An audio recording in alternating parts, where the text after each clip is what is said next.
magluluto tayo ng lahat ng bamya. Yung parang siyang kapirita, pero nilalagyan siya ng bamya. Yan, binibrown ko muna yung sibuyas bago ko lagay yung karne. Pero yung karne guys, pinapakuluan ko muna yan bago ko siya igisa. Yan, lagyan natin ng turmeric powder.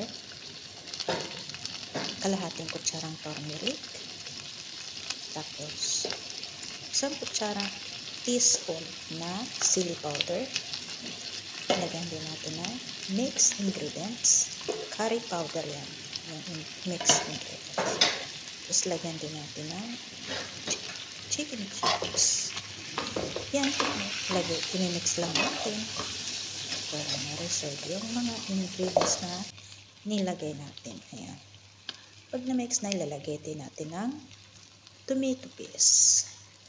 Ganyan ako maglagay ng tomato paste. May iba din kasi na magkakaiba kasi ng pagluluto guys. So, ako ganito talaga maglagay. Yung iba, nimimix sa tubig. Yan. Bago yan, lalagay ko na ng tubig kasi nalagyan na ng tomato paste. Yan, after ng mga 30 minutes kasi medyo na yung marag, yan, saka ko lagay ang okra. Bamya po ang tawag nila dito niyan. Ang sarap din guys kasi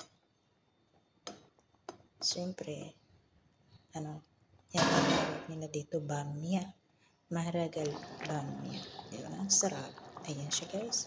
So madali lang naman maluto kasi naluto na yung karne kasi pinakuluan ko muna yan. So napakasarap guys. Pwede rin ito sa tinapay at lalong pwede rin sa kanin. Siyempre tayo mga OFW.